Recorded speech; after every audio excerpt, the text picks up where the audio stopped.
ꯃꯌꯥꯝꯕꯨ ꯇꯔꯥꯝ ꯅꯣꯛꯆꯕꯒ ꯂꯣꯏꯅꯅ ꯄꯥꯟꯊꯣꯏ ꯃꯉꯥꯡꯅ ꯏꯀꯣꯛꯅꯅ ꯈꯨꯔꯨꯝꯖꯔꯤ꯫ ꯉꯁꯤꯁꯨ ꯃꯍꯧꯁꯥꯒꯨꯝ ꯃꯌꯥꯝꯒꯤꯗꯃꯛꯇ ꯌꯥꯝꯅ ꯅꯨꯡꯉꯥꯏꯔꯕ ꯐꯨꯡꯒꯥ ꯋꯥꯔꯤ ꯑꯃ ꯑꯃꯨꯛ ꯄꯨꯗꯨꯅ ꯂꯥꯛꯆꯔꯦ꯫ ꯋꯥꯔꯤ ꯑꯁꯤꯕꯨ ꯊꯥꯕꯤꯔꯛꯄꯅ ꯁꯅꯥꯊꯣꯏ ꯆꯅꯨ꯫ ꯆꯤꯡꯅꯨꯡꯊꯦꯜ ꯂꯩꯕꯥꯛꯇꯅꯤ꯫ ꯂꯩꯕꯥꯛ ꯑꯗꯨꯒꯤ ꯄꯤꯛꯂꯤꯕꯤ ꯔꯥꯖꯀꯨꯃꯥꯔꯤ ꯏꯔꯥꯏꯂꯩꯃꯗꯣ ꯃꯐꯝ ꯈꯪꯗꯅ ꯃꯥꯡꯈꯤꯔꯝꯃꯤ꯫ ꯔꯥꯖꯀꯨꯃꯥꯔꯤꯕꯨ ꯊꯤꯅꯕꯒꯤꯗꯃꯛꯇ ꯃꯅꯥꯛ ꯅꯛꯄ ꯑꯀꯣꯏꯕꯗ ꯂꯩꯔꯤꯕ ꯎꯃꯪꯁꯤꯡ ꯑꯃꯗꯤ ꯂꯩꯕꯥꯛ ꯀꯌꯥꯗ ꯅꯤꯡꯊꯧꯒꯤ ꯂꯥꯟꯃꯤ ꯀꯌꯥ ꯊꯥꯗꯣꯛꯂꯝꯃꯤ꯫ ꯂꯩꯕꯥꯛ ꯑꯗꯨꯒꯤ ꯈ꯭ꯋꯥꯏꯒꯤ ꯏꯔꯣꯏꯂꯣꯏꯕ ꯁꯔꯨꯛꯇ ꯂꯩꯕ ꯑꯁꯨꯛꯄ ꯎꯃꯪ ꯃꯤꯅ ꯆꯪꯅꯗ꯭ꯔꯕ ꯃꯐꯝ ꯑꯃꯗ ꯄꯤꯛꯂꯤꯕꯤ ꯔꯥꯖꯀꯨꯃꯥꯔꯤ ꯏꯔꯥꯏꯂꯩꯃ ꯎꯃꯪꯒꯤ ꯂꯩꯃꯥꯏꯊꯛꯇ ꯅꯤꯡꯉꯥꯏꯗꯅ ꯇꯨꯝꯂꯤ, ꯑꯁꯤꯕ ꯑꯃꯒꯨꯝꯅ꯫ ꯎꯃꯪ ꯑꯗꯨꯒꯤ ꯃꯄꯨ ꯑꯣꯏꯔꯤꯕꯤ ꯍꯤꯡꯆꯥꯕꯤ ꯑꯗꯣ ꯔꯥꯖꯀꯨꯃꯥꯔꯤꯅ ꯇꯨꯝꯂꯤꯕ ꯑꯗꯣ ꯃꯇꯤꯟ ꯇꯥꯅ ꯌꯦꯡꯂꯒ ꯍꯥꯏꯔꯛꯂꯝꯃꯤ꯫ ꯑꯉꯥꯡꯁꯤ ꯀꯌꯥꯗ ꯅꯨꯡꯉꯥꯏꯅ ꯇꯨꯝꯃꯤꯅꯣ ꯌꯦꯡꯉꯨꯅꯦ, ꯃꯁꯛꯁꯦ ꯆꯥꯊꯣꯛꯀꯗꯕꯗꯨꯝ ꯄꯥꯝꯃꯨꯏꯗ꯫ ꯑꯗꯨꯕꯨꯗꯤ ꯅꯪ ꯆꯥꯔꯕꯗꯤ ꯑꯩꯁꯨ ꯇꯥꯏꯕꯪ ꯃꯤ ꯑꯃꯒꯨꯝ ꯃꯈꯣꯏ ꯃꯌꯥꯝꯒꯤ ꯃꯔꯛꯇ ꯂꯩꯔꯒꯅꯤ꯫ ꯆꯥꯅꯤꯡ ꯆꯥꯅꯤꯡꯕ ꯈꯟ ꯈꯟꯗꯨꯅ ꯏꯅꯤꯡ ꯇꯝꯅ ꯀꯅꯥ ꯈꯪꯍꯟꯗ꯫ ꯇꯤꯟꯁꯤꯁꯨ ꯑꯣꯔꯣ ꯑꯣꯔꯣ ꯇꯥꯔꯛꯏꯅꯤ꯫ ꯍꯧꯒꯠꯂꯣꯅꯦ ꯔꯥꯖꯀꯨꯃꯥꯔꯤ ꯅꯪꯕꯣ, ꯋꯥꯔꯦꯅꯦ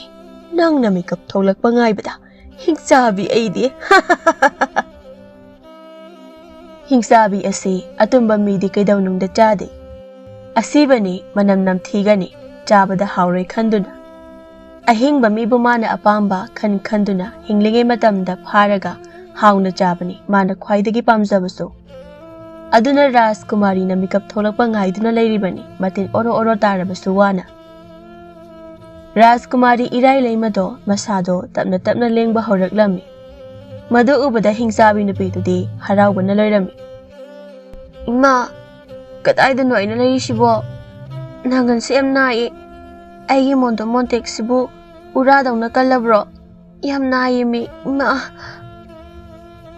ꯍꯦ ꯑꯉꯥꯡ, ꯃꯐꯝꯁꯦ ꯅꯪꯒꯤ ꯀꯣꯅꯨꯡ ꯅꯠꯇꯦ, ꯃꯐꯝꯁꯤꯗꯤꯅꯦ ꯑꯩꯒꯤ, ꯈꯪꯉꯦꯗꯅ ꯑꯩꯒꯤ꯫ ꯏꯃꯥ, ꯈꯪꯉꯦ, ꯅꯪꯕꯨ ꯃꯤꯔꯣ ꯁꯥꯔꯣ? ꯅꯁꯝꯗꯨꯒ ꯅꯁꯛꯅ ꯃꯔꯣꯜ ꯑꯃ ꯊꯤꯔꯤꯕ, ꯏꯔꯨꯁꯨ ꯅꯨꯡꯇꯤꯒꯤ ꯂꯨꯖꯗꯕ꯭ꯔꯥ ꯀꯔꯤꯅꯣ, ꯃꯅꯝꯁꯨ ꯌꯥꯝꯅ ꯅꯝꯊꯤꯌꯦ꯫ ꯑꯩꯒꯤ ꯆꯤꯟꯖꯥꯛ ꯅꯪꯅꯁꯨ ꯑꯩꯉꯣꯟꯗ ꯎꯁꯤꯠꯇꯅ ꯉꯥꯡꯕꯒꯁꯨ ꯁꯥꯏ꯫ ꯉꯥꯡꯉꯨ ꯉꯥꯡꯉꯨ, ꯉꯥꯏꯍꯥꯛ ꯉꯥꯡꯉꯨ꯫ ꯑꯩ ꯌꯨꯝꯗ ꯊꯤꯜꯂꯣ, ꯑꯩ ꯌꯨꯝꯗ ꯊꯤꯜꯂꯣ, ꯅꯝꯊꯤꯕꯤ ꯑꯩ ꯌꯨꯝꯗ ꯊꯤꯜꯂꯣ꯫ ꯑꯩꯒꯤ ꯏꯃꯥꯗꯣ ꯃꯆꯥ ꯑꯩꯕꯨ ꯎꯗꯕꯗ ꯄꯣꯊꯥꯐꯝ ꯈꯪꯂꯝꯃꯔꯣꯏꯌꯦ꯫ ꯍꯦ ꯑꯉꯥꯡ, ꯇꯨꯃꯤꯟ ꯂꯩꯌꯨ ꯅꯪ꯫ ꯑꯉꯥꯡ ꯅꯪꯅ ꯑꯗꯨꯛ ꯌꯥꯝꯅ ꯋꯥ ꯉꯥꯡꯂꯤꯗꯨ ꯀꯩꯒꯤꯅꯣ? ꯑꯩꯗꯧꯅ ꯈꯪꯉꯕ? ꯋꯥ ꯉꯥꯡꯗꯅ ꯅꯨꯡꯉꯥꯏꯅ ꯂꯩꯌꯨ꯫ ꯉꯥꯏꯍꯥꯛ ꯂꯩꯕꯒ ꯍꯤꯡꯆꯥꯕꯤ ꯑꯗꯨꯅ ꯔꯥꯖꯀꯨꯃꯥꯔꯤ ꯏꯔꯥꯏꯂꯩꯃꯗꯣ ꯃꯆꯦꯠ ꯃꯆꯦꯠ ꯁꯦꯠꯇꯨꯅ ꯍꯤꯡꯅ ꯆꯥꯊꯣꯛꯈꯤꯔꯝꯃꯤ꯫ ꯑꯗꯨꯒ ꯃꯥꯅ ꯔꯥꯖꯀꯨꯃꯥꯔꯤ ꯏꯔꯥꯏꯂꯩꯃ ꯁꯥꯗꯨꯅ ꯀꯣꯅꯨꯡꯒꯤ ꯁꯅꯥꯊꯣꯡ ꯃꯌꯥꯗ ꯇꯨꯝꯁꯤꯟꯅꯗꯨꯅ ꯂꯩꯔꯝꯃꯤ꯫ ꯂꯥꯟꯃꯤ ꯑꯃꯅ ꯔꯥꯖꯀꯨꯃꯥꯔꯤꯅ ꯇꯨꯝꯂꯒ ꯂꯩꯕꯗꯨ ꯎꯔꯗꯨꯅ, ꯔꯥꯖꯀꯨꯃꯥꯔꯤ ꯂꯩꯔꯦ, ꯔꯥꯖꯀꯨꯃꯥꯔꯤ ꯂꯩꯔꯦ, ꯔꯥꯖꯀꯨꯃꯥꯔꯤꯁꯦ ꯀꯣꯅꯨꯡꯒꯤ ꯁꯅꯥꯊꯣꯡꯗ ꯇꯨꯝꯗꯨꯅ ꯂꯩꯔꯦ꯫ ꯂꯥꯟꯃꯤ ꯑꯗꯨꯅ ꯑꯗꯨꯝꯅ ꯍꯦꯛ ꯂꯥꯎꯔꯛꯄꯒ ꯂꯥꯟꯃꯤꯁꯤꯡ ꯑꯃꯗꯤ ꯅꯤꯡꯊꯧ ꯃꯍꯥꯔꯥꯅꯤꯁꯨ ꯆꯦꯟꯁꯤꯜꯂꯛꯏ꯫ ꯏꯔꯥꯏꯂꯩꯃ, ꯏꯔꯥꯏꯂꯩꯃ, ꯇꯥꯕ꯭ꯔꯣ ꯅꯪꯕꯨ ꯏꯃꯥꯅ ꯀꯧꯔꯤꯕꯁꯦ? ꯍꯧꯒꯠꯂꯣꯁꯦ, ꯀꯔꯤꯒꯤꯅꯣ ꯏꯆꯥꯅ ꯁꯅꯥꯊꯣꯡꯗ ꯇꯨꯝꯗꯅ ꯂꯩꯔꯤꯕ ꯑꯁꯤꯕꯣ? ꯅꯪꯒꯤ ꯀꯥꯗ ꯅꯨꯡꯉꯥꯏꯅ ꯇꯨꯝꯂꯣ ꯂꯥꯛꯑꯣ, ꯍꯧꯒꯠꯂꯣ꯫ ꯏꯔꯥꯏꯂꯩꯃ, ꯏꯔꯥꯏꯂꯩꯃ꯫ ꯔꯥꯖꯀꯨꯃꯥꯔꯤ ꯇꯞꯅ ꯃꯃꯤꯠ ꯄꯥꯡꯂꯛꯏ꯫ ꯃꯥꯡꯗ ꯂꯩꯔꯝꯂꯤꯕ ꯃꯌꯥꯝꯗꯨ ꯎꯕꯗ ꯃꯇꯤꯟ ꯇꯥꯕ ꯍꯧꯒꯗꯧꯔꯦ꯫ ꯑꯗꯨꯕꯨ ꯔꯥꯖꯀꯨꯃꯥꯔꯤꯒꯤ ꯁꯥꯌꯣꯜ ꯇꯧꯗꯨꯅ ꯂꯥꯛꯂꯤꯕꯤ ꯔꯥꯖꯀꯨꯃꯥꯔꯤ ꯍꯤꯡꯆꯥꯕꯤꯗꯣ ꯋꯥꯅ ꯈꯥꯡꯖꯩ꯫ ꯀꯔꯤꯅꯣ ꯃꯤꯌꯥꯝꯁꯤꯗꯤ? ꯑꯣꯟꯊꯣꯛꯅ ꯍꯥꯎꯈ꯭ꯔꯅꯤꯗ꯫ ꯑꯩꯒꯤ ꯇꯥꯏꯕꯪ ꯃꯤ ꯎꯕ ꯌꯥꯗꯕ ꯇꯤꯟ ꯑꯣꯔꯣ ꯑꯣꯔꯣ ꯇꯥꯕꯤꯁꯦ ꯑꯃꯨꯛ ꯍꯧꯔꯛꯇꯧꯔꯤꯅꯦ ꯇꯧꯔꯤꯁꯦ꯫ ꯍꯥꯎꯗꯤ ꯍꯥꯎꯈ꯭ꯔꯅꯤꯗꯀꯣ ꯃꯤ ꯃꯌꯥꯝꯁꯦ꯫ ꯑꯃꯒ ꯆꯥꯔꯗꯤ ꯍꯌꯦꯡ ꯐꯥꯎ ꯃꯤ ꯆꯥꯗ꯭ꯔꯁꯨ ꯌꯥꯔꯅꯤ꯫ ꯏꯔꯥꯏꯂꯩꯃ, ꯀꯩꯗꯧꯔꯒꯦ ꯏꯆꯥꯕꯨ? ꯏꯄꯥꯅ ꯀꯧꯕ ꯇꯥꯗꯕ ꯃꯈꯩ ꯃꯨꯔꯨꯝ ꯃꯨꯔꯨꯝ ꯁꯣꯟꯗꯨꯅ ꯅꯣꯛꯂꯤꯕꯗꯨꯕꯣ? ꯈꯪꯈꯤꯕ ꯇꯥꯔꯦ, ꯑꯗꯨꯗꯤ ꯑꯩ ꯇꯧꯁꯤꯟꯅꯔꯒꯦ꯫ ꯄꯥꯕ, ꯅꯆꯥ ꯀꯔꯤꯁꯨ ꯇꯧꯖꯗꯦꯗꯣ꯫ ꯍꯧꯖꯤꯛꯅ ꯃꯣꯝꯅ ꯉꯥꯏꯍꯥꯛ ꯇꯨꯝꯖꯕ ꯑꯗꯨꯗ ꯂꯥꯏꯔꯩꯕꯥꯛꯇ ꯀꯣꯏꯔꯝꯃꯦ, ꯃꯗꯨꯕꯨ ꯅꯆꯥꯅ ꯅꯤꯡꯁꯤꯡꯗꯨꯅ ꯅꯣꯛꯆꯕꯅꯦ꯫ ꯑꯩꯕꯨ ꯑꯩꯒꯤ ꯀꯥꯗ ꯄꯨꯁꯤꯟꯕꯤꯔꯣ ꯑꯩ ꯃꯐꯝꯁꯤꯗ ꯀꯨꯏꯅ ꯂꯩꯅꯤꯡꯗ꯭ꯔꯦ ꯄꯥꯕ ꯑꯁꯨꯝꯅ ꯂꯥꯟꯃꯤꯁꯤꯡ ꯃꯄꯥ ꯃꯃꯥꯒ ꯂꯣꯏꯅꯅ ꯆꯪꯃꯤꯟꯅꯔꯛꯂꯒ ꯃꯥꯒꯤ ꯀꯥꯗ ꯊꯅꯝꯂꯒ ꯃꯄꯥ ꯅꯤꯡꯊꯧꯒ ꯃꯃꯥ ꯃꯍꯥꯔꯥꯅꯤꯒꯗꯣ ꯊꯣꯛꯈ꯭ꯔꯤ ꯉꯥꯏꯍꯥꯛ ꯂꯩꯕꯒ ꯔꯥꯖꯀꯨꯃꯥꯔꯤꯒꯤ ꯀꯥꯗ ꯔꯥꯖꯀꯨꯃꯥꯔꯤ ꯁꯦꯟꯅꯅꯕ ꯅꯨꯄꯤ 3-4 ꯆꯪꯉꯤ ꯃꯗꯨ ꯎꯕꯗ ꯉꯁꯥꯏ ꯃꯈꯩ ꯊꯤꯡꯒꯠꯇꯨꯅ ꯊꯅꯝꯕ ꯃꯇꯤꯟꯗꯣ ꯇꯥꯕ ꯑꯃꯨꯛ ꯍꯧꯔꯛꯂꯝꯃꯤ ꯑꯩꯒꯤ ꯇꯤꯟꯁꯤꯁꯨ ꯑꯣꯈꯥꯛ ꯂꯩꯕꯖꯥꯠꯅꯤ ꯇꯥꯏꯕꯪ ꯃꯤ ꯑꯃ ꯍꯦꯛ ꯎꯕꯒ ꯑꯣꯔꯣ ꯑꯣꯔꯣ ꯍꯦꯛꯇ ꯇꯥꯔꯛꯏ ꯍꯥꯎꯗꯤ ꯍꯥꯎꯈ꯭ꯔꯅꯤꯗ ꯑꯁꯤꯒꯤ ꯅꯨꯄꯤꯁꯤꯗꯤ ꯇꯒꯠ ꯇꯒꯠꯁꯨ ꯇꯦꯛꯏ ꯃꯁꯛꯁꯨ ꯐꯖꯩ ꯀꯨꯆꯨꯁꯨ ꯉꯧꯔꯣꯛ ꯉꯧꯏ ꯑꯁꯤ ꯆꯥꯔꯗꯤ ꯑꯩꯒꯤ ꯁꯛꯁꯤꯁꯨ ꯌꯥꯝꯅ ꯐꯖꯔꯅꯤꯗ ꯎꯟꯁꯥꯒꯁꯦ ꯇꯒꯠ ꯇꯒꯠ ꯇꯦꯛꯄ ꯍꯦꯟꯀꯠꯂꯛꯑꯅꯤ ꯀꯔꯤꯅꯣ ngasi ꯔꯥꯖꯀꯨꯃꯥꯔꯤꯒꯤ ꯅꯍꯥꯟ ꯃꯈꯩꯒ ꯃꯥꯟꯅꯗꯕ ꯃꯇꯧꯁꯤꯕꯣ ꯑꯃꯨꯛꯇ ꯎꯈꯤꯗ꯭ꯔꯤ ꯑꯩꯁꯨ ꯈꯜꯂꯤꯕꯅꯤ ꯅꯍꯥꯟ ꯃꯈꯩꯗꯤ ꯑꯩꯈꯣꯏꯅ ꯃꯥꯒꯤ ꯀꯥꯁꯦ ꯂꯣꯏꯁꯤꯟꯕ ꯂꯥꯛꯄꯗꯗꯤ ꯃꯥꯒꯤ ꯇꯨꯝꯐꯝ ꯊꯣꯛꯄ ꯇꯨꯝꯗꯨꯅ ꯂꯩꯕꯅꯤ ꯀꯣꯅꯨꯡꯁꯤꯒꯤ ꯑꯉꯥꯡ ꯀꯌꯥꯒ ꯁꯥꯟꯅꯗꯨꯅ ꯑꯗꯨꯃꯛ ꯂꯩꯕꯅꯤ ꯑꯗꯨꯒ ꯉꯁꯤꯅ ꯑꯩꯈꯣꯏꯅ ꯇꯧꯔꯤꯕ ꯊꯕꯛꯁꯤꯗ ꯃꯃꯤꯠ ꯀꯨꯞꯇꯅ ꯌꯦꯡꯗꯨꯅ ꯂꯩꯔꯤꯕꯁꯤꯕꯨ ꯀꯤꯖꯗ꯭ꯔꯣ ꯔꯥꯖꯀꯨꯃꯥꯔꯤꯁꯦ ngасai ngahaki mamangda manglubani mayamna kuthi thinaraga mana konungi sanathongda ngaraga nongaina tumaga leirame haibani aduna masase kainom itau tawbo oiramgani hoine aisu khaleba namit adugi namidangdo Rajkumari gi chanaba pusilakpi nupido Rajkumari hingsabi aduna mangak leithekduna I chuplaba matungda chathokirami asumna namit asidagi Rajkumari irai leimana namit khudingi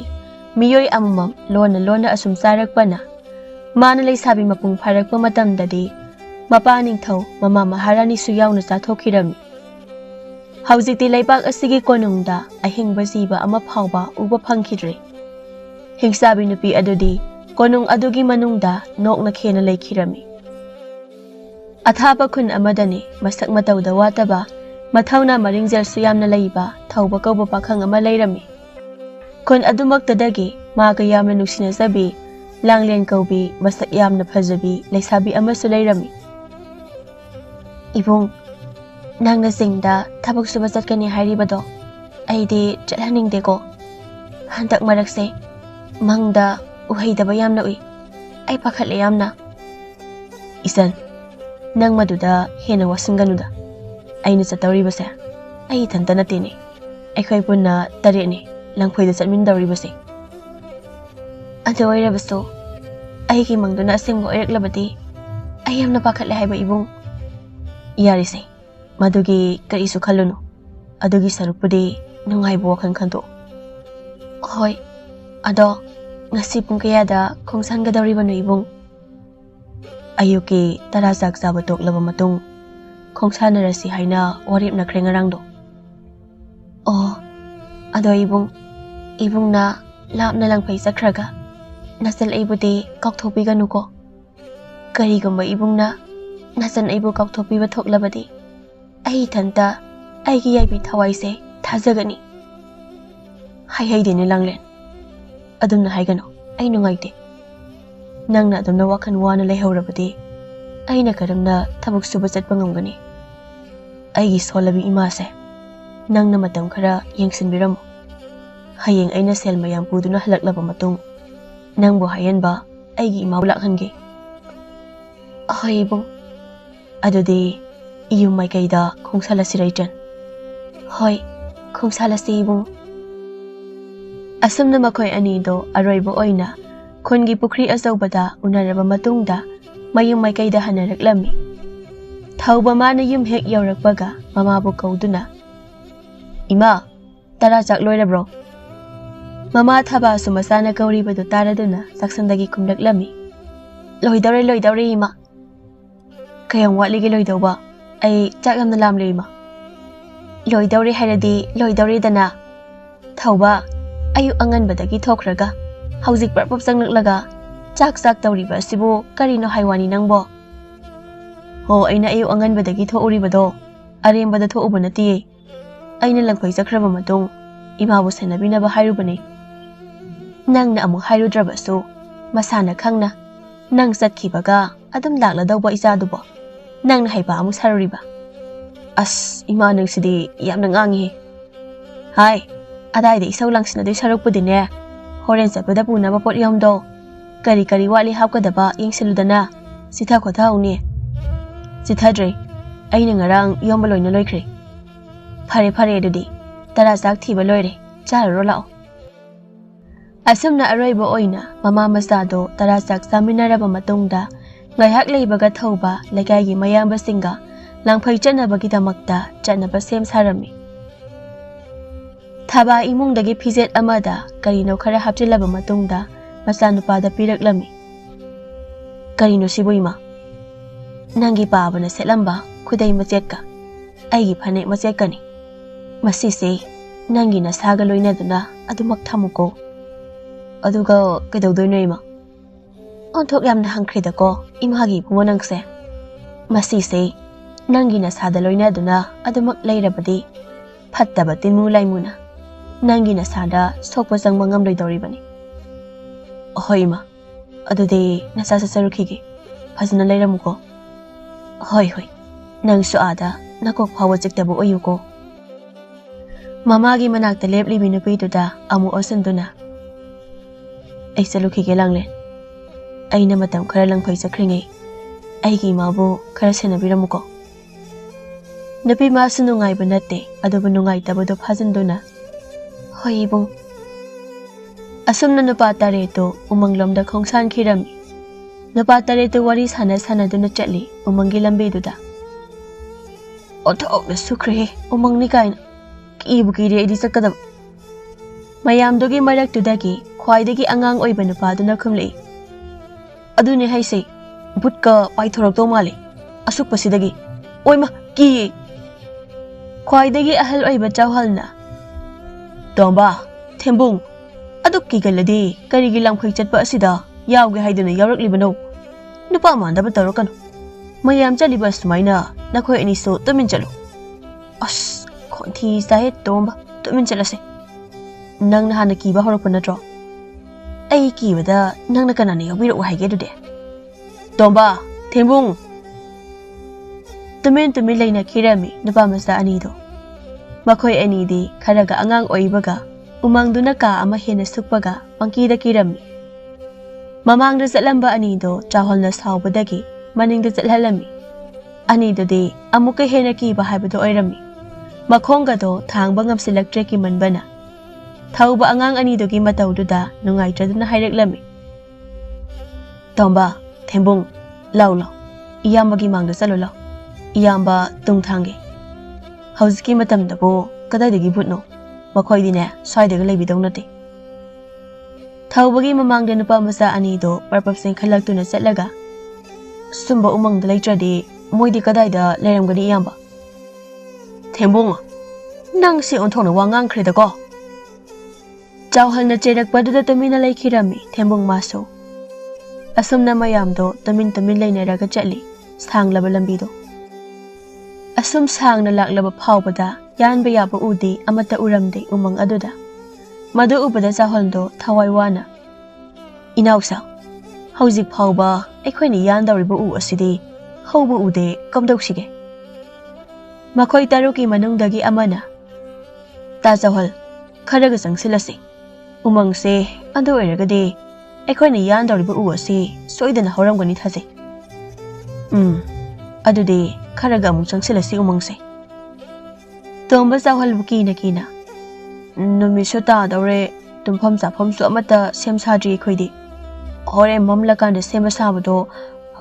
farak taroidro thakna janaba ising su lambi lakpada yambana loina thakdoknakre chawhal wakhal nge hak khallaga ngasidi ahan balakpago oibanina mafam sigi lamit tumisu khangde aduna khara amana ngasigi leinaba khangkok macha ma saraklo khara amana lambi yengboina ising lepham yengdurasi thauba nangdi madu sabada yawrano khuraga lambi yengusi hoi khura asumna makhoi kharana ngasigi leinaba khangkok macha ama sahauri khara amana lambi yengba oina ising thiba chakhirami Ising thiba chatkiba nupa kharadu halaklaga ꯑꯩꯈꯣꯏꯅ ꯂꯩꯔꯤꯕ ꯃꯐꯝ ꯑꯁꯤꯗꯒꯤ ꯑꯋꯥꯡ ꯑꯣꯏꯔꯞꯅ ꯏꯁꯤꯡ ꯆꯦꯟꯕ ꯂꯣꯛ ꯑꯃ ꯂꯩ꯫ ꯉꯁꯤꯒꯤꯗꯤ ꯃꯗꯨꯗꯒꯤ ꯏꯁꯤꯡꯗꯤ ꯁꯤꯖꯤꯟꯅꯕ ꯌꯥꯔꯅꯤ꯫ ꯑꯗꯨꯒ ꯂꯝꯕꯤꯒꯤꯗꯤ ꯋꯥꯅꯤꯡꯉꯥꯏ ꯑꯣꯏꯗ꯭ꯔꯦ꯫ ꯃꯃꯥꯡ ꯄꯥꯡꯅ ꯆꯨꯝꯗ꯭ꯔꯤꯡꯈꯣꯡ ꯂꯝꯕꯤꯒꯨꯝꯕ ꯃꯆꯥ ꯑꯃ ꯂꯩꯍꯧꯏ꯫ ꯃꯌꯥꯝꯗꯣ ꯑꯍꯤꯡꯗꯨꯃꯗꯤ ꯄꯥꯡꯅꯕ ꯃꯥꯒꯤ ꯌꯥꯎꯅꯔꯛꯄ ꯆꯥꯛꯌꯣꯝꯁꯤꯡꯗꯨ ꯄꯨꯊꯣꯛꯇꯨꯅ ꯆꯥꯃꯤꯟꯅꯔꯕ ꯃꯇꯨꯡꯗ ꯁꯥꯔꯤꯕ ꯈꯥꯡꯀꯣꯛꯁꯪ ꯃꯆꯥꯗꯨꯗ ꯃꯈꯣꯏ 8 ꯆꯪꯁꯤꯟꯗꯨꯅ ꯑꯍꯤꯡꯗꯣ ꯅꯨꯡꯉꯥꯏꯅ ꯇꯨꯝꯂꯝꯃꯤ꯫ ꯅꯣꯡ ꯉꯥꯟꯐꯨꯡ ꯇꯧꯔꯛꯄ ꯑꯗꯨꯋꯥꯏꯗ ꯎꯆꯦꯛ ꯀꯌꯥꯅ ꯈꯣꯡꯕ ꯃꯈꯣꯟꯗꯨ ꯇꯥꯔꯒ ꯃꯈꯣꯏ ꯑꯌꯥꯝꯕꯅ ꯍꯧꯒꯠꯅꯔꯝꯃꯤ꯫ ꯑꯗꯨꯕꯨ ꯇꯣꯝꯕꯒ ꯊꯦꯝꯕꯨꯡꯒꯗꯤ ꯃꯌꯥ ꯀꯥꯗꯨꯅ ꯈꯣꯔꯣ ꯅꯥꯈꯣꯛꯇꯨꯅ ꯎꯆꯦꯛꯅ ꯈꯣꯡꯕ ꯇꯥꯗꯈꯩ ꯇꯨꯝꯂꯝꯃꯤ꯫ ꯆꯥꯎꯍꯜꯅ ꯍꯥꯏꯔꯛꯏ ꯑꯅꯤꯗꯨꯒꯤ ꯃꯇꯧꯗꯨ ꯎꯔꯒ, "ꯍꯥꯏ, ꯅꯈꯣꯏ ꯀꯅꯥꯅꯣ ꯑꯃ ꯆꯪꯂꯒꯅꯦ ꯇꯣꯝꯕꯒ ꯊꯦꯝꯕꯨꯡꯒꯗꯣ ꯑꯃꯨꯛꯇ ꯍꯧꯗꯣꯛꯎ, ꯑꯩꯈꯣꯏ ꯈꯣꯡꯁꯥꯟꯕ ꯍꯧꯔꯁꯤ꯫" ꯊꯧꯕ ꯆꯪꯁꯤꯟꯗꯨꯅ ꯅꯨꯄꯥ ꯑꯅꯤꯗꯨꯕꯨ ꯃꯁꯥ ꯅꯣꯝꯂꯒ ꯍꯧꯗꯣꯔꯛꯏ꯫ "ꯇꯣꯝꯕ, ꯊꯦꯝꯕꯨꯡ, ꯍꯧꯒꯠꯂꯣ, ꯈꯣꯡꯁꯥꯟꯅꯕ ꯇꯧꯔꯁꯤ, ꯃꯇꯝꯁꯦ ꯑꯥ ꯌꯧꯔꯦ꯫" ꯇꯥꯗꯦ ꯅꯨꯄꯥ ꯑꯅꯤꯗꯣ ꯈꯣꯔꯣ ꯅꯥꯈꯣꯛꯇꯨꯅ ꯑꯗꯨꯃꯛ ꯇꯨꯝꯂꯤ꯫ ꯀꯥꯔꯟ ꯈꯔ ꯇꯥꯕ ꯅꯨꯄꯥ ꯑꯃ ꯆꯪꯂꯛꯂꯒ ꯃꯌꯥ ꯀꯥꯗꯨꯅ ꯇꯨꯝꯂꯤꯕ ꯅꯨꯄꯥ ꯑꯅꯤꯗꯨꯒꯤ ꯃꯌꯥꯗ ꯆꯝꯄ꯭ꯔꯥ ꯇꯪꯈꯥꯏ ꯈꯥꯏꯗꯣꯛꯂꯒ ꯌꯥ ꯃꯅꯨꯡꯗꯨꯗ ꯁꯨꯝꯖꯤꯜꯂꯛꯏ꯫ ꯅꯨꯄꯥ ꯑꯅꯤꯗꯣ ꯃꯃꯤꯠ ꯈꯪꯁꯤꯡ ꯍꯧꯒꯠꯂꯛꯏ꯫ "ꯇꯣꯝꯕ, ꯊꯦꯝꯕꯨꯡ, ꯅꯈꯣꯏ ꯑꯅꯤ ꯃꯐꯝꯁꯤꯗ ꯇꯨꯝꯂꯒ ꯂꯩꯍꯧꯔꯒꯦ ꯍꯥꯏꯕ꯭ꯔꯣ? ꯑꯩꯈꯣꯏꯒꯤꯗꯤ ꯀꯔꯤꯁꯨ ꯀꯥꯏꯗꯦꯅꯦ, ꯅꯈꯣꯏ ꯑꯅꯤꯅ ꯃꯐꯝꯁꯤꯗ ꯂꯩꯍꯧꯕꯗ꯫ ꯇꯧꯕꯇꯕꯨ ꯃꯐꯝꯁꯤꯗꯗꯤ ꯂꯦꯡꯗꯅꯗꯤ ꯂꯩꯔꯝꯒꯗꯕꯅꯤ, ꯅꯈꯣꯏ ꯑꯅꯤ ꯑꯩꯈꯣꯏꯅ ꯍꯜꯂꯛꯇ꯭ꯔꯤ ꯐꯥꯎꯕ." "ꯑꯁ, ꯀꯥꯏꯗꯦꯅꯣꯗ ꯈꯨꯔꯥ, ꯑꯩꯈꯣꯏ ꯑꯅꯤ ꯃꯐꯝꯁꯤꯗ ꯁꯤꯍꯧꯔꯣ ꯍꯥꯏꯕꯒ ꯆꯞ ꯃꯥꯟꯅꯩꯗ ꯑꯗꯨꯗꯤ꯫ ꯂꯩꯍꯧꯅꯤꯡꯗ꯭ꯔꯕꯗꯤ ꯃꯌꯥꯝ ꯆꯠꯂꯤꯕ ꯑꯁꯤꯗ ꯆꯠꯂꯨ, ꯃꯤꯅ ꯉꯥꯡꯅ ꯁꯛꯅꯕꯁꯨ ꯈꯔ ꯇꯥꯎꯅꯤ ꯅꯈꯣꯏ ꯑꯅꯤꯕꯣ." "ꯑꯍꯣꯏ ꯈꯨꯔꯥ, ꯃꯇꯨꯡꯗꯒꯤ ꯇꯥꯕ꯭ꯔꯥ ꯌꯦꯡꯉꯒꯦ꯫" ꯑꯗꯨ ꯍꯥꯏꯔꯒ ꯃꯥꯒꯤ ꯄꯣꯠꯌꯣꯝꯗꯣ ꯇꯞ ꯄꯥꯏꯈꯠꯂꯒ ꯃꯌꯥꯝ ꯆꯠꯂꯤꯕ ꯑꯗꯨꯒꯤ ꯃꯔꯛꯇ ꯆꯤꯠ ꯂꯤꯁꯤꯟꯗꯨꯅ ꯃꯈꯣꯏꯁꯨ ꯆꯠꯄ ꯌꯥꯎꯈꯤ꯫ ꯑꯁꯨꯝ ꯃꯃꯥꯡ ꯄꯥꯡꯅ ꯂꯥꯛꯄꯗ ꯃꯐꯝ ꯑꯃ ꯌꯧꯔꯛꯂꯝꯃꯤ ꯃꯈꯣꯏ 8ꯅ꯫ ꯃꯐꯝ ꯑꯗꯨ ꯎꯕꯗ ꯄꯨꯡꯉꯛꯑꯝꯃꯤ ꯃꯈꯣꯏꯗꯤ꯫ ꯆꯤꯡꯅꯨꯡ ꯑꯗꯨꯗ ꯃꯜꯂꯕ ꯀꯣꯅꯨꯡꯒꯨꯝꯂꯕ ꯆꯥꯎꯔꯕ ꯑꯃ ꯂꯩꯔꯤꯕꯗꯣ ꯃꯪꯂ ꯍꯥꯏꯗꯨꯅ ꯑꯃꯨꯛꯁꯨ ꯈꯜꯂꯤ꯫ ꯃꯪ ꯅꯠꯇꯦ ꯇꯥꯏꯕꯪꯅꯤ ꯈꯪꯂꯕꯗ ꯉꯛꯅ ꯂꯥꯛꯃꯤꯟꯅꯕ ꯃꯈꯣꯏ ꯃꯁꯦꯟꯗꯣ ꯑꯃꯒ ꯌꯦꯡꯅꯩ꯫ "ꯑꯩꯈꯣꯏꯅ ꯊꯤꯔꯤꯕ ꯎ ꯑꯗꯨꯗꯤ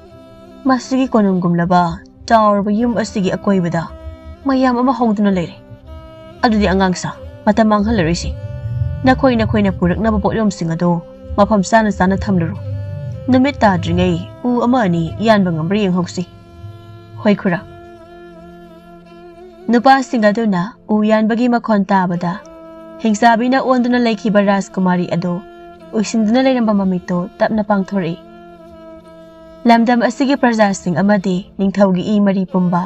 ꯆꯥꯕ ꯂꯣꯏꯔꯕ ꯃꯇꯨꯡꯗ ꯆꯥꯅꯕ ꯇꯥꯏꯕꯪ ꯃꯤ ꯀꯅꯥꯁꯨ ꯂꯩꯇ꯭ꯔꯕꯗ ꯃꯃꯤꯠ ꯎꯏꯁꯤꯟꯗꯨꯅ ꯔꯥꯖꯀꯨꯃꯥꯔꯤꯒꯤ ꯀꯥꯗꯨꯗ ꯇꯨꯝꯗꯨꯅ ꯂꯩꯈꯤꯕꯅꯤ ꯆꯍꯤ ꯀꯌꯥ ꯑꯁꯤ꯫ "ꯇꯥꯏꯕꯪ ꯃꯤꯒꯤ ꯃꯅꯝ ꯅꯝꯃꯤꯗ, ꯉꯁꯤꯗꯤ ꯀꯣꯅꯨꯡꯁꯤ ꯍꯥꯟꯅꯒꯨꯝꯅ꯫ ꯎꯔꯦ, ꯇꯥꯏꯕꯪ ꯃꯤ 8 ꯎꯔꯦ, ꯆꯥꯔꯅꯤꯗꯣ ꯉꯁꯤꯗꯤ, ꯇꯥꯏꯕꯪ ꯃꯤ 8 ꯆꯥꯔꯅꯤꯗꯣ꯫ ꯑꯃꯨꯛꯇ ꯄꯨꯂꯞ ꯆꯥꯊꯣꯛꯄꯗꯤ ꯄꯥꯝꯃꯨꯏ, ꯅꯣꯡꯃꯒꯤ ꯃꯆꯦꯠ ꯁꯦꯠꯇꯨꯅ ꯆꯥꯒꯦ." ꯑꯁꯨꯝꯅ ꯃꯈꯣꯏ 8 ꯆꯪꯗꯨꯅ ꯅꯨꯃꯤꯗꯥꯡ ꯋꯥꯏꯔꯝꯗꯨꯗ ꯎ ꯑꯅꯤꯗꯤ ꯌꯥꯜꯂꯝꯃꯤ꯫ ꯅꯨꯃꯤꯗꯥꯡꯒꯤ ꯃꯇꯝ ꯌꯧꯔꯗꯨꯅ ꯑꯃꯟꯕ ꯀꯣꯅꯨꯡ ꯑꯗꯨꯒꯤ ꯃꯅꯨꯡ ꯈꯔ ꯍꯟꯖꯤꯟꯅ ꯆꯪꯁꯤꯜꯂꯛꯂꯒ ꯃꯈꯣꯏ 8ꯅ ꯆꯥꯅ ꯍꯤꯞꯅꯕ ꯃꯐꯝ ꯑꯃ ꯁꯦꯝꯂꯝꯃꯤ꯫ ꯇꯣꯝꯕ ꯑꯀꯣꯏꯕꯗꯨ ꯌꯦꯡꯂꯒ ꯃꯁꯥꯒꯗꯣ ꯇꯤꯡꯂꯤ ꯊꯦꯛꯂꯗꯨꯅ ꯍꯥꯏꯔꯛꯏ ꯃꯌꯥꯝ ꯇꯥꯅꯕ ꯃꯑꯣꯡꯗ, "ꯌꯥꯝ ꯐꯖꯈ꯭ꯔꯦ ꯃꯐꯝꯁꯦ, ꯑꯩꯗꯤ ꯇꯨꯝꯗꯕꯤꯗ ꯃꯐꯝꯁꯤꯒꯤ ꯑꯀꯣꯏꯕꯁꯦ ꯆꯠꯇꯨꯅ ꯌꯦꯡꯂꯨꯒꯦ ꯍꯣꯔꯦꯟꯗꯤ." ꯊꯦꯝꯕꯨꯡ ꯃꯃꯤꯠ ꯄꯩꯅ ꯇꯣꯝꯕꯗ ꯌꯦꯡꯂꯒ, "ꯀꯤꯒꯜꯂꯤ ꯈꯨꯀꯤꯒꯟꯗꯨꯒ ꯌꯦꯡꯅꯤ ꯐꯖꯅ꯫ ꯏꯕꯣ, ꯅꯪꯅ ꯉꯥꯡꯊꯣꯔꯛꯄ ꯋꯥꯁꯤꯡꯕ ꯅꯁꯥꯒ ꯆꯥꯟꯅꯕ ꯋꯥ ꯑꯃꯠꯇ ꯍꯦꯛ ꯉꯥꯡꯗꯦ꯫ ꯏꯕꯣ, ꯅꯪ ꯑꯃꯁꯨ ꯑꯩꯅ ꯉꯥꯡꯕ ꯋꯥꯗ ꯈꯨꯝꯂꯒꯦꯅ ꯈꯟꯗꯨꯅ ꯅꯌꯥꯗꯣ ꯀꯥꯔꯒꯗ ꯂꯩꯕ ꯃꯥꯜꯂꯤꯕꯣ, ꯍꯦꯛꯇ ꯈꯨꯝꯂꯛꯏ ꯅꯪꯅ ꯍꯥꯟꯅ꯫ ꯅꯨꯡꯁꯤꯗꯕ ꯉꯥꯡꯂꯛꯏ ꯋꯥꯗꯣ, ꯑꯗꯨꯅ ꯑꯩꯅ ꯍꯥꯟꯅ ꯍꯦꯛꯇ ꯈꯨꯝꯅꯤꯡꯉꯛꯄ ꯈꯪꯉꯦꯗꯅ." ꯑꯅꯤꯗꯨꯅ ꯃꯔꯩ ꯌꯦꯠꯅꯔꯤꯉꯩ ꯅꯨꯄꯥ 5ꯗꯨꯗꯤ ꯃꯥꯒꯤ ꯇꯨꯝꯐꯝ ꯁꯦꯝꯅꯗꯨꯅ ꯇꯨꯝꯊꯈ꯭ꯔꯦ꯫ ꯃꯔꯩ ꯑꯁꯨꯝ ꯌꯦꯠꯅꯗꯨꯅ ꯂꯩꯔꯤꯉꯩ ꯃꯈꯣꯏ ꯑꯅꯤꯗꯤ ꯃꯇꯝ ꯍꯧꯖꯤꯟꯈꯤꯕ ꯈꯪꯍꯧꯔꯝꯗꯦ꯫ ꯑꯍꯤꯡ ꯅꯣꯡꯌꯥꯏ ꯆꯕꯨꯛ ꯍꯦꯛ ꯌꯧꯔꯛꯄꯒ ꯌꯥꯝꯅ ꯑꯀꯤꯕ ꯈꯣꯟꯖꯦꯜ ꯑꯃ ꯇꯥꯕ ꯍꯧꯔꯛꯂꯝꯃꯤ꯫ ꯅꯨꯄꯥ ꯑꯅꯤꯗꯣ ꯃꯈꯣꯜꯗꯨꯗ ꯃꯃꯤꯠ ꯃꯅꯥ ꯆꯐꯨꯃꯨꯛ ꯂꯥꯎꯊꯣꯛꯅꯔꯛꯏ꯫ ꯇꯨꯍꯥꯎꯗꯨꯁꯨ ꯆꯞ ꯆꯞ ꯌꯨꯡꯈꯠꯂꯛꯏ꯫ ꯀꯤꯅ ꯀꯤꯅ ꯑꯀꯣꯏꯕꯗꯣ ꯑꯃꯨꯛꯇꯪ ꯌꯦꯡꯂꯛꯄꯗ ꯅꯨꯄꯥ ꯃꯉꯥꯗꯨꯗꯤ ꯅꯤꯡꯉꯥꯏꯗꯅ ꯇꯨꯝꯗꯨꯅ ꯂꯩꯔꯝꯂꯦ꯫ ꯇꯣꯝꯕ, ꯃꯣꯏꯗꯤ ꯀꯔꯝ ꯀꯥꯟꯗ ꯇꯨꯝꯈ꯭ꯔꯤꯕ? ꯑꯩꯅ ꯈꯪꯕ꯭ꯔꯣ ꯑꯗꯨꯕꯣ? ꯅꯪꯒ ꯉꯥꯡꯅꯔꯤꯉꯩ ꯃꯤ ꯇꯨꯝꯈꯤꯕ ꯈꯪꯍꯧꯗ꯭ꯔꯦ꯫ ꯌꯥꯔꯦ ꯏꯕꯨꯡꯉꯣ, ꯑꯗꯨꯒꯨꯝꯕ ꯄꯛꯇꯕ ꯋꯥꯗꯣ ꯉꯥꯡꯂꯛꯀꯅꯨ꯫ ꯍꯣꯏꯅꯦ, ꯑꯗꯣ ꯍꯧꯖꯤꯛ ꯃꯈꯣꯜ ꯑꯃ ꯇꯥꯈꯤꯕꯗꯣ ꯀꯔꯤꯒꯤ ꯃꯈꯣꯟꯅꯣ ꯈꯪꯍꯧꯕ꯭ꯔꯣ? ꯇꯥꯍꯧꯗꯦ. ꯎꯃꯪꯁꯤꯗꯕꯨ ꯀꯅꯥ ꯂꯩꯗꯅꯅꯣ? ꯇꯨꯝꯃꯨ, ꯑꯩꯁꯨ ꯇꯨꯝꯃꯒꯦ. ꯄꯨꯡꯁꯦ ꯌꯥꯝ ꯊꯦꯡꯂꯝꯃꯅꯤ꯫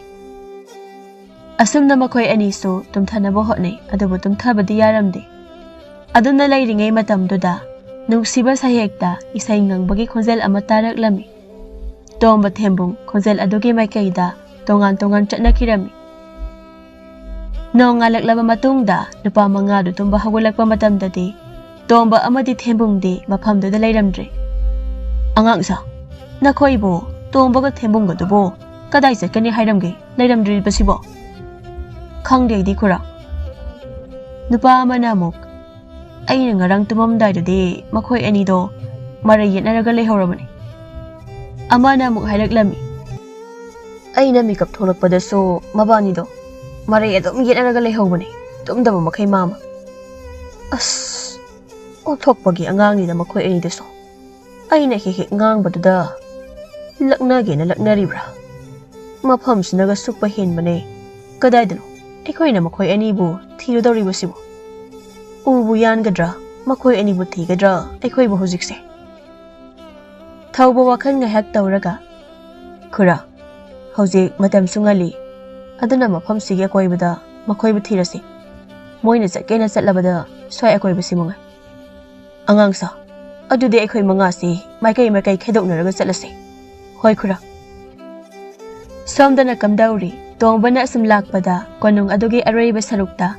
ꯃꯁꯛ ꯃꯇꯧ ꯐꯖꯔꯕ ꯅꯨꯄꯤ ꯑꯃ ꯐꯝꯗꯨꯅ ꯂꯩꯔꯤꯕꯗꯨ ꯎꯔꯝꯃꯤ꯫ ꯃꯗꯨ ꯎꯕꯗ ꯇꯣꯝꯕ ꯃꯆꯤꯟꯗ ꯃꯨꯔꯨꯝ ꯃꯨꯔꯨꯝ ꯁꯣꯜꯂꯗꯨꯅ ꯅꯨꯄꯤꯗꯨꯒꯤ ꯃꯅꯥꯛꯇ ꯆꯪꯁꯤꯜꯂꯛꯏ꯫ ꯀꯔꯤ ꯈꯨꯐꯖꯅꯣ ꯑꯁꯤꯒꯤ ꯅꯨꯄꯤꯁꯤꯗꯤ? ꯎꯃꯪꯒꯤ ꯂꯥꯏꯔꯦꯝꯕꯤ ꯀꯥꯏꯗꯣ ꯑꯣꯏꯔꯖꯥꯠꯂꯣ? ꯑꯩꯕꯨ ꯑꯩꯒ ꯂꯥꯛꯃꯤꯟꯅꯕ ꯃꯤꯁꯤꯡ ꯀꯧꯔꯒ ꯌꯦꯡꯍꯟꯁꯤꯔꯥ? ꯅꯠꯇꯦ, ꯌꯦꯡꯍꯜꯂꯔꯣꯏ꯫ ꯀꯔꯤꯒꯨꯝꯕ ꯃꯣꯏꯅ ꯎꯈ꯭ꯔꯕꯗꯤ ꯃꯣꯏꯅ ꯑꯃꯨꯛ ꯄꯥꯝꯂꯛꯀꯅꯤ꯫ ꯑꯁꯤ ꯈꯜꯂꯗꯨꯅ ꯇꯞꯅ ꯃꯈꯣꯡꯗ ꯊꯥꯡꯖꯤꯜꯂꯤ꯫ ꯅꯨꯄꯥꯁꯦ ꯑꯩꯒꯤ ꯅꯥꯛ ꯇꯞꯅ ꯑꯁꯨꯝ ꯆꯪꯁꯤꯜꯂꯛꯏꯅꯤ꯫ ꯑꯗꯨꯗꯤ ꯑꯩ ꯀꯩꯗꯧꯒꯅꯤ? ꯃꯥꯅ ꯍꯦꯛ ꯆꯪꯁꯤꯜꯂꯛꯄꯒ ꯆꯣꯡꯁꯤꯜꯂꯒ ꯃꯉꯛꯁꯝꯁꯤꯗ ꯆꯤꯛꯂꯒ ꯏ ꯊꯛꯁꯤꯔꯥ? ꯑꯁꯨꯝꯅ ꯇꯧꯔꯕꯗꯤ ꯃꯥꯅ ꯂꯥꯎꯈꯤꯕꯁꯨ ꯌꯥꯏ꯫ ꯑꯗꯨꯗꯤ ꯑꯩ ꯀꯔꯤ ꯇꯧꯒꯅꯤ? ꯎꯄꯥꯏ ꯑꯃ ꯂꯩꯔꯦ꯫ ꯅꯨꯄꯥ ꯑꯁꯤꯕꯨ ꯑꯩꯅ ꯑꯩꯒꯤ ꯂꯥꯡꯗ ꯊꯨꯍꯜꯂꯕ ꯃꯇꯨꯡ ꯃꯥꯕꯨ ꯏꯕꯨꯛ ꯄꯦꯟꯅ ꯆꯥꯊꯣꯛꯂꯒ ꯃꯥ ꯑꯃꯨꯛ ꯁꯥꯗꯨꯅ ꯃꯈꯣꯏ ꯃꯌꯥꯝꯒꯤ ꯃꯔꯛꯇ ꯂꯩꯔꯒ ꯃꯈꯣꯏꯒꯤ ꯂꯝꯗ ꯍꯟꯗꯨꯅ ꯂꯝ ꯑꯗꯨꯗ ꯂꯩꯔꯤꯕ ꯇꯥꯏꯕꯪ ꯃꯤ ꯄꯨꯝꯅꯃꯛ ꯑꯩꯅ ꯑꯃꯨꯛ ꯆꯥꯊꯣꯛꯄ꯫ ꯅꯨꯄꯤꯗꯨꯒꯤ ꯃꯅꯥꯛ ꯌꯧꯔꯝꯗꯥꯏ ꯈꯣꯡꯀꯥꯞ ꯑꯅꯤꯃꯨꯛꯇ ꯉꯥꯏꯔꯕ ꯃꯇꯝꯗꯨꯗ, ꯏꯆꯟ, ꯅꯪꯕꯨ ꯀꯅꯥꯅꯣ? ꯁꯨꯛꯂꯕ ꯎꯃꯪꯒꯤ ꯃꯐꯝꯁꯤꯗ ꯅꯊꯟꯇ ꯀꯔꯝꯅ ꯂꯩꯔꯝꯂꯤꯕ? ꯏꯕꯨꯡ, ꯅꯆꯟ ꯃꯐꯝ ꯑꯁꯤꯒꯤ ꯔꯥꯖꯀꯨꯃꯥꯔꯤꯅꯤ꯫ ꯐꯠꯇ꯭ꯔꯕ ꯍꯤꯡꯆꯥꯕꯤ ꯑꯃꯅ ꯑꯩꯒꯤ ꯄꯥꯕ ꯏꯃꯥꯗ ꯅꯠꯇꯅ ꯃꯐꯝ ꯑꯁꯤꯒꯤ ꯃꯤ ꯈꯨꯗꯤꯡꯃꯛ ꯆꯥꯊꯣꯛꯄꯤꯈ꯭ꯔꯦ꯫ ꯑꯗꯨꯒ ꯀꯔꯝꯅ ꯅꯪ ꯅꯇꯣꯝꯇ ꯃꯐꯝ ꯑꯁꯤꯗ ꯂꯩꯍꯧꯔꯤꯕ? ꯍꯧꯖꯤꯛꯅ ꯍꯤꯡꯆꯥꯕꯤ ꯑꯗꯨꯅ ꯀꯗꯥꯏꯗ ꯂꯩꯈ꯭ꯔꯕ? ꯏꯕꯨꯡ, ꯅꯆꯟ ꯋꯥꯔꯤ ꯄꯨꯝꯕ ꯂꯤꯖꯒꯦ꯫ ꯅꯆꯟꯒꯤ ꯅꯥꯛꯁꯤꯗ ꯐꯝꯊꯕꯤꯔꯛꯑꯣ꯫ ꯇꯣꯝꯕ ꯍꯔꯥꯎꯅ ꯅꯨꯄꯤ ꯑꯗꯨꯒꯤ ꯃꯅꯥꯛꯇ ꯆꯪꯁꯤꯟꯗꯨꯅ ꯐꯝꯊꯔꯒ ꯋꯥꯔꯤꯗꯣ ꯃꯈꯥ ꯂꯤꯔꯛꯑꯣ ꯇꯥꯔꯒꯦ ꯍꯥꯏꯕꯒꯨꯝ ꯂꯩꯈ꯭ꯔꯦ꯫ ꯍꯤꯡꯆꯥꯕꯤ ꯑꯗꯨꯅ ꯑꯩꯒꯤ ꯄꯥꯕ ꯏꯃꯥꯕꯨ ꯆꯥꯔꯤꯉꯩ ꯑꯩꯅ ꯑꯩꯒꯤ ꯀꯥꯡꯊꯣꯜ ꯃꯈꯥꯗ ꯄꯥꯛꯊꯗꯨꯅ ꯂꯣꯠꯇꯨꯅ ꯂꯩꯍꯧꯕꯅ ꯃꯥꯅ ꯑꯩꯕꯨ ꯆꯥꯕ ꯐꯪꯈꯤꯗꯕꯅꯤ꯫ ꯑꯣ, ꯑꯗꯨꯗꯤ ꯑꯩꯈꯣꯏ ꯃꯌꯥꯝꯒ ꯄꯨꯟꯅ ꯍꯟꯈ꯭ꯔꯁꯤꯗꯅ ꯍꯌꯦꯡ꯫ ꯏꯕꯨꯡꯒ ꯂꯥꯛꯃꯤꯟꯅꯕ ꯃꯤꯅ ꯌꯥꯔꯛꯂꯣꯏꯗ ꯏꯕꯨꯡ꯫ ꯌꯥꯅꯤ, ꯀꯔꯤꯒꯤ ꯌꯥꯔꯣꯏꯗꯧꯔꯤꯕꯅꯣ? ꯌꯥꯅꯤ, ꯑꯩ ꯍꯥꯏꯅꯒꯦ꯫ ꯑꯗꯣ ꯏꯆꯟꯗꯤ ꯁꯛ ꯌꯥꯝꯅ ꯐꯖꯩ꯫ ꯑꯁꯦꯡꯕꯒꯤꯔ ꯏꯕꯨꯡ? ꯍꯣꯏ, ꯑꯁꯦꯡꯕꯒꯤꯅꯤ꯫ ꯑꯗꯨꯗꯤ ꯑꯃꯨꯛꯇꯪꯒ ꯃꯨꯟꯅ ꯌꯦꯡꯕꯤꯔꯛꯑꯣ ꯑꯩꯉꯣꯟꯗ꯫ Aduga kayam phajage haibado haibirao. Tomba nupiduna adumna hairakpaduda ikai kaina tapna yengkhalai. Mangda mamit irau lauthokduna masam ipha phaduna leiramliba nupidu ubada tomba khangduna tung halakpada tusili. Kanano nang minati kanano nangbo nasaknina hingsabi hek maladana aiki ko changsilakano inakta. Airo aise mini kaino mandrabo hingsabi aingondabo hingsabi mali adudi aise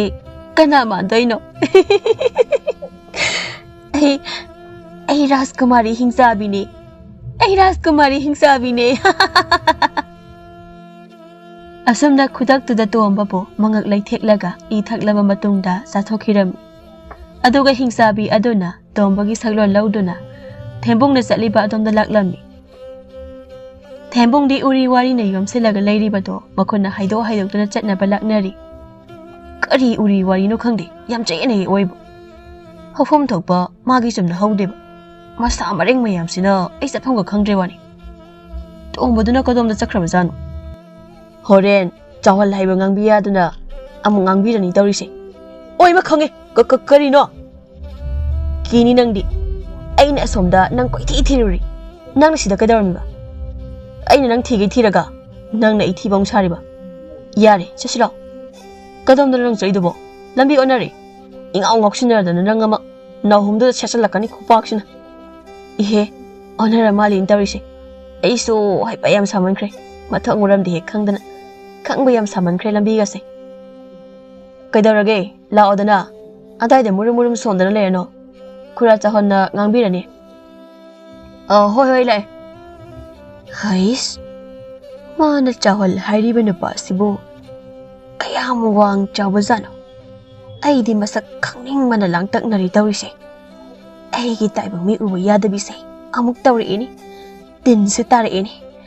mana ujungai sida amda taithokige asumna makhoi anina lakpaduna Thaubana makhoi ani bu thiduna lakpaduga mapasana raduna thengnarami Inaw nakhoi ani se wakhal onthongna yawkhidreda langfai laklaga karigi langphang tawrino khura chaholdo saubana loirabani numit humni marini khak langfai lakpasida onthokna ngauksina khredago Thembung Thaubana aduna nganglakpaduda kirup tawduna soikhre yamba matungda amuhana tawrege Hoi Chalo mangda dadi Tombadi Thaubada mamit kuptana yenglaga matin taba amu hawriklami magi matawdu ubada Thauba khajik hainadraduna Karina tomba hainadiko hagi wereso nangi mit yengdo Aisi tombani haiba kawre nupa sigi masak mataw phajaba wang tawba sida nupa sidi aigi nupa dum oininge kamai tawni Leptana lereno chalasi laone ohoy lage Thaubaga loinana tombaga thembunga lakpada ubada thawai wanaramba mayamdo kharama khaidi saphanarami Sawhalna makhoi ani bu yamna nganglami matungda tawara haibadagi amuk hanjinduna ngangludre Asumna makhoi tarukna namit kharani duda manak nakpa daidagi uzaw kaya ama yalami aduga tomba madi chak thonghauge haiduna chak thongbada leirami Hapta amuk leiraba matungda ayanba usingdo paisinduna mafam sana thanamlaga yum hanabagidamagta khongsanba amuk hawraklami Ise nakhoigi nasanupana langphai jatkribadubo hawjik phawba halaktribaro halaktri ngasi hayeng sida yum yoroklaba yai bema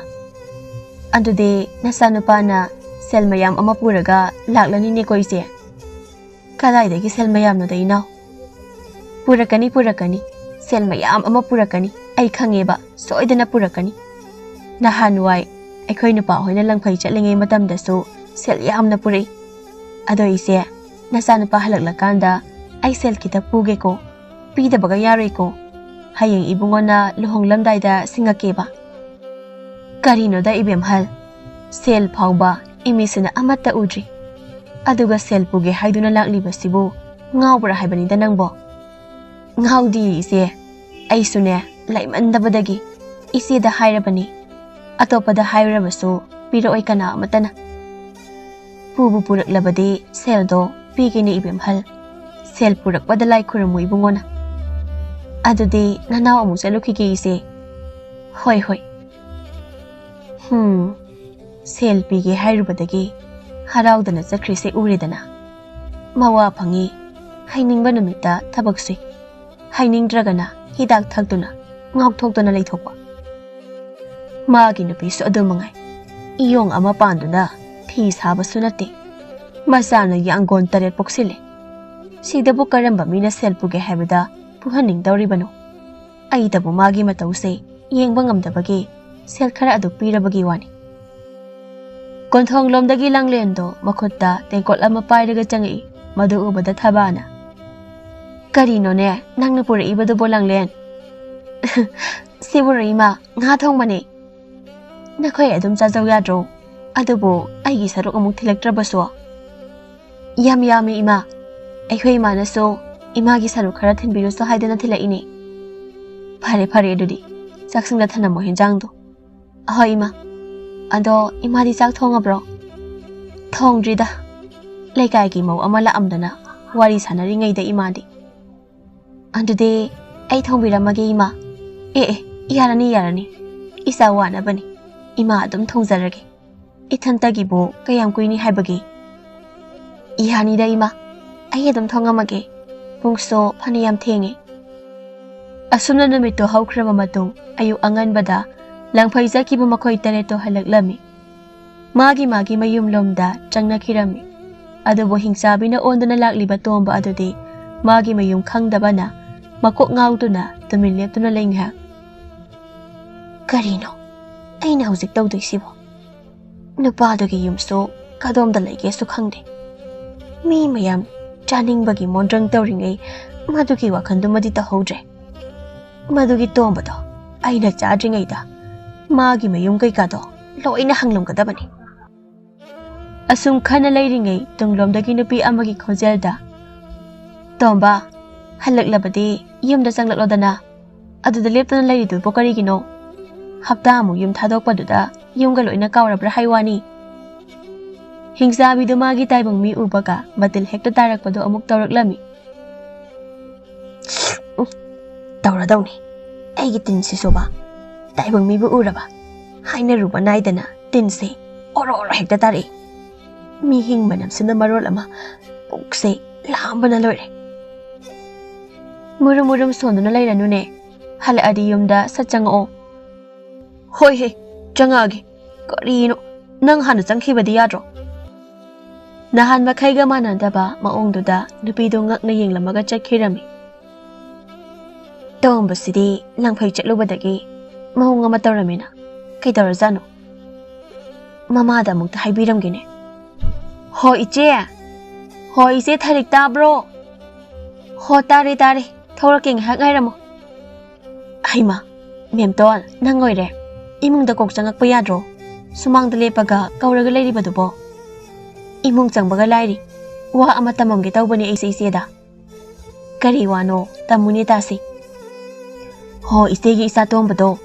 ꯂꯩꯔꯛ ꯃꯆꯤꯟꯗ ꯂꯦꯞꯄꯒ ꯂꯩꯔꯝꯃꯤ ꯑꯗꯨꯗ ꯑꯩꯅ ꯆꯨꯝꯅ ꯁꯨꯝ ꯍꯜꯂꯛꯂꯕꯗꯤ ꯌꯨꯝꯗ ꯆꯪꯉꯁꯤ ꯂꯥꯛꯑꯣ ꯍꯥꯏꯗꯅ ꯍꯥꯏꯔꯨꯔꯦ ꯑꯗꯨꯒꯗꯤ ꯅꯍꯥꯟ ꯃꯈꯩꯒ ꯃꯥꯟꯅꯗꯕ ꯃꯇꯧ ꯑꯃ ꯇꯧꯔꯛꯑꯦ ꯍꯥꯏꯋꯥꯅꯤ ꯑꯗꯨꯒꯅꯤ ꯏꯆꯦ ꯑꯩ ꯍꯦꯛ ꯎꯕꯒ ꯃꯥꯒꯤ ꯃꯆꯤꯟꯗꯒꯤ ꯃꯇꯤꯟꯁꯨꯅꯦ ꯃꯌꯥꯝ ꯑꯃ ꯇꯥꯔꯛꯏꯕ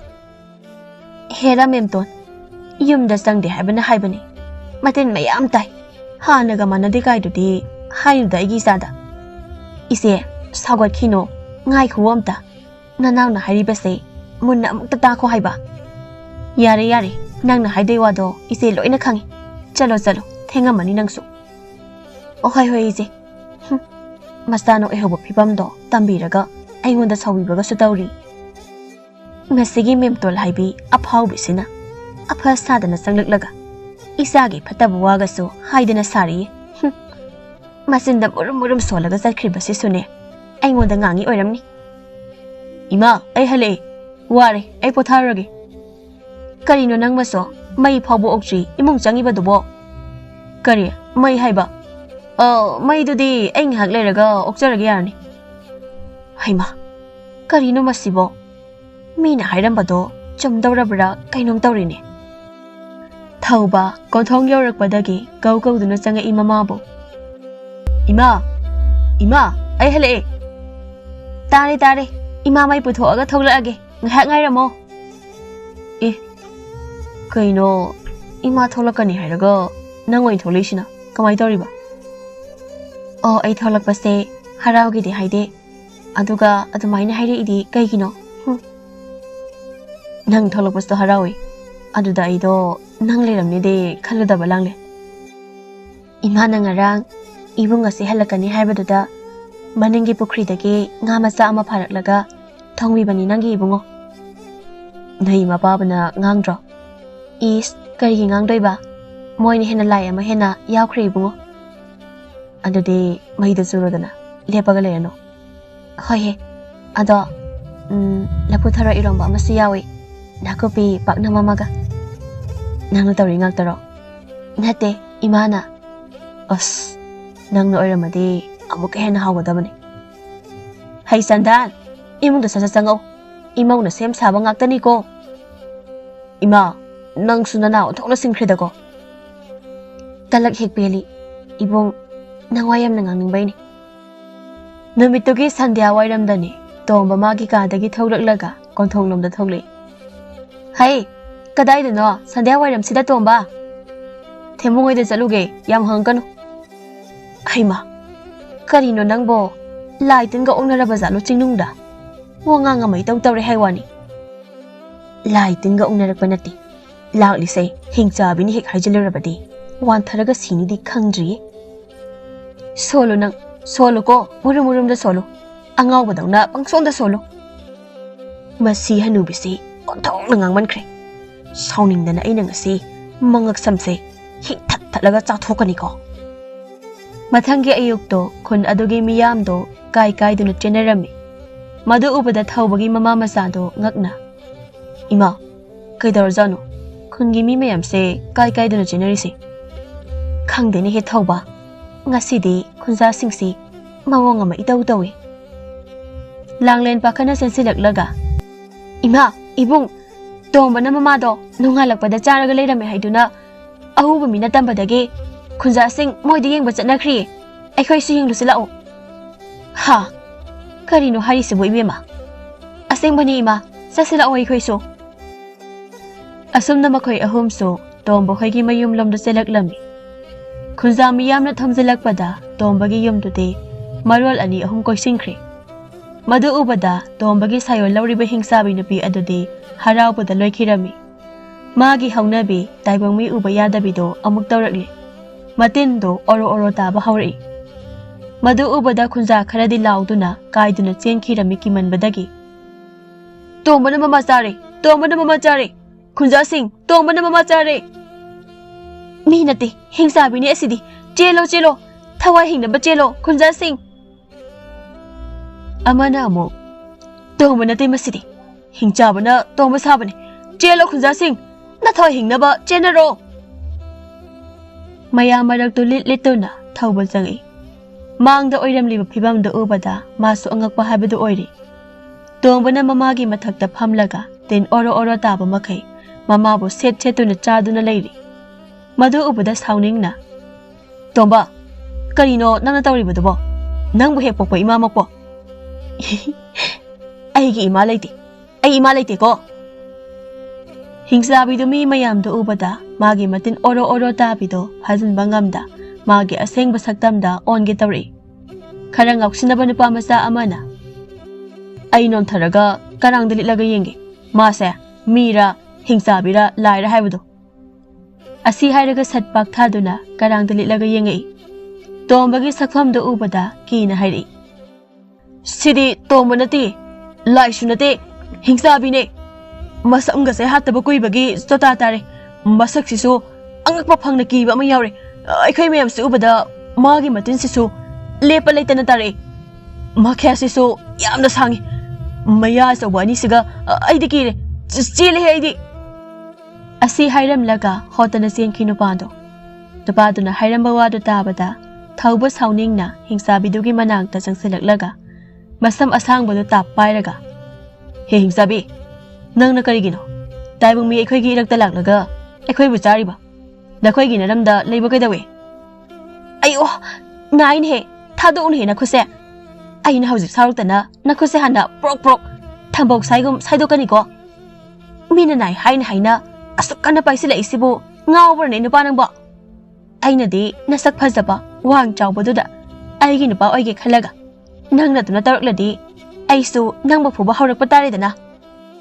asi haiduna hingsabido tombagi mamagi mathaktagi phan chongthokkhraga matin oro oro tana thaubada sauni yengduna leirami ha hingsabi ngasidi nangi areba namini thauba itik khanghalage do hoini nang nangamlaga ai bo halo ai nangamlaga nakhoi mayambu numit khaidok tuna haungna chage iya masigi hingsabi se ai bu usitabaga su sain he phan chongsinaraga hekta namnarei thauba amadi hingchabido hingsabidu na sum lakcharakpa helakpada khunja singdo pakhatpa pongnarei thaba mayumda khonglei thuna chelaklaga lining thaugi kada leiriba thangja tare changna saba haijrangdo puraga chelaklami masagi manak yaurabada thangdo langduna pisiliklaga imagi bungo haijrang ado asamba haijrang nate napubongna thangja tare changna sakhiba haijrangni maduna hingsabi adugi mathabakta hek thenbada mahakna kaisu tawba ngamlaroi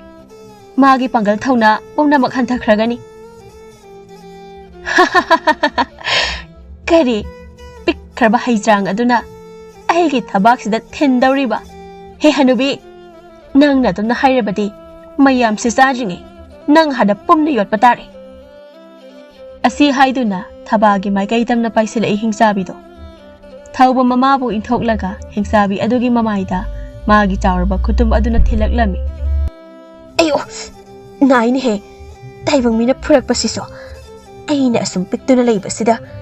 makhoi nei bu usitra male adudi ai gi asengba sakpamda hanjilage hingsabi adu khakna noklaga mamit mana lauthoklaga leiriba miyam adudagi saruk ama hena chawkhalei hingsabi se aikhoi hena wangkhakre thawa hingnaba chenaro natrabadi aikhoi soidana siraniye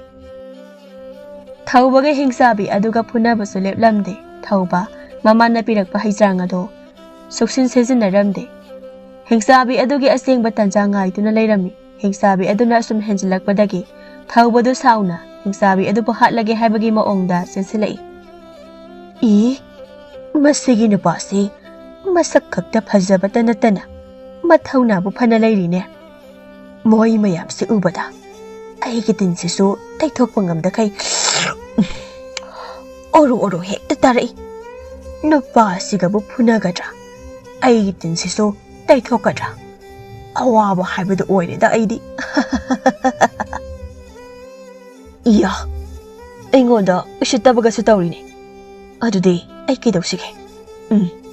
aroiba oina aigi khongpak asina magi mamaisida kausilaga thangsin hek thinjilage asi haiduna sensilakpada hingsabi aduna thawbado lapna kauthokre